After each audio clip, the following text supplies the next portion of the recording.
I want to discuss some virtues in being unable to express.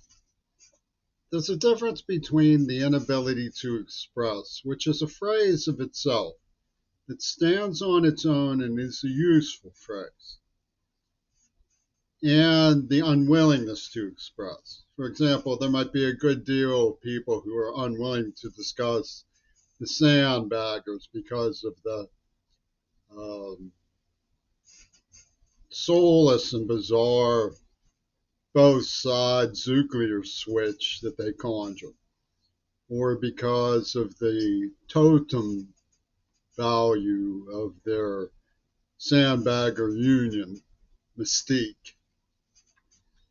But that's not the same thing. That's an unwillingness to express.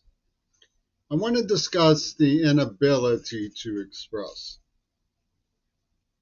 which, as I say, is a term on its own, which is useful when you reach that crossroads, but it shouldn't be opened casually as an abyss to look into, so to speak. I'll explain why I feel that way, why I think it shouldn't be conjured as a moral absolute, almost surrender to the Nietzschean principle of the horrific abstract that cannot be encountered by mere mortals.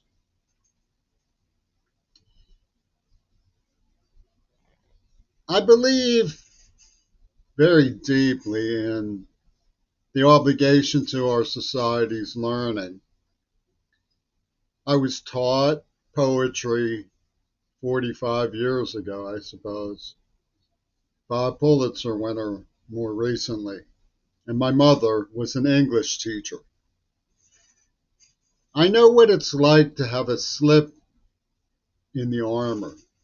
Old people rue when they forget things. There's a poem by Nabokov that describes the imploration of a woman deeply in the grip of Alzheimer's. It's better and resourceful to rack your brains and try to remember when you get those kinds of slips.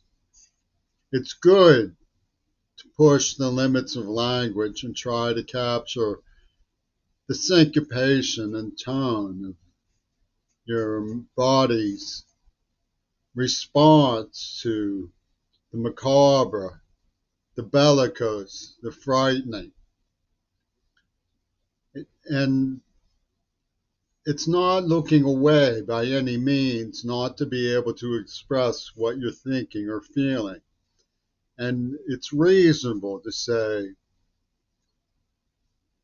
words have limitations. We can't express this, it's so bad.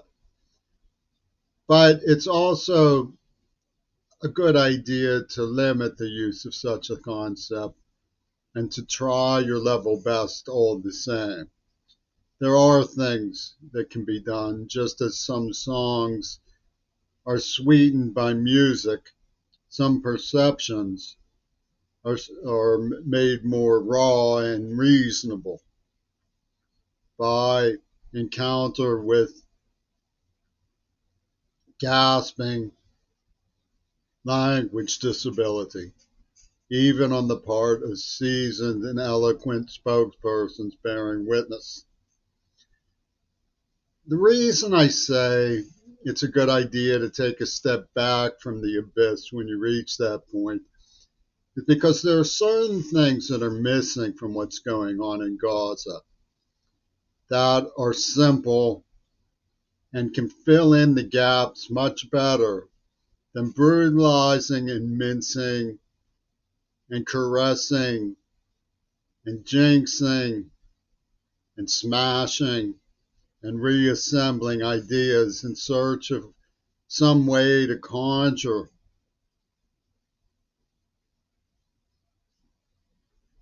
the trauma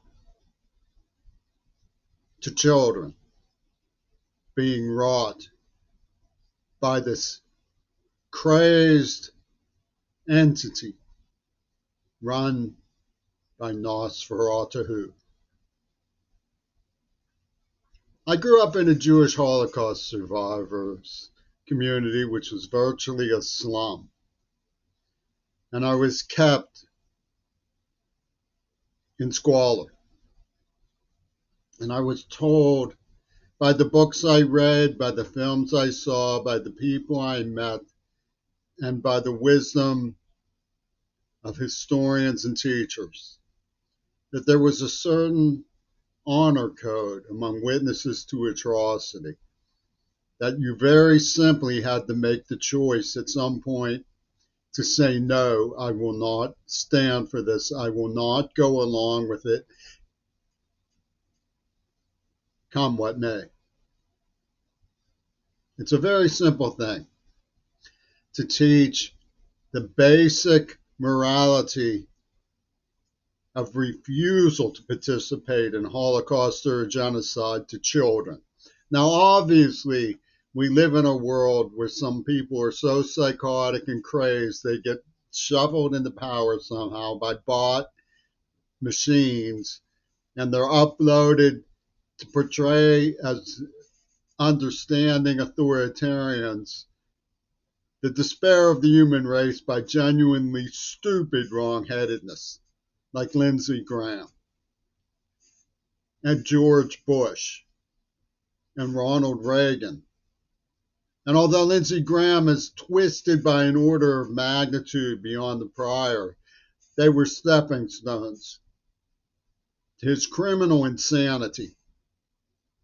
It's a very simple thing to explain to children that maturity and adulthood may require, God forbid, that they face down the deranged totalitarian idea that genocide is permissible, with the answer no, it isn't.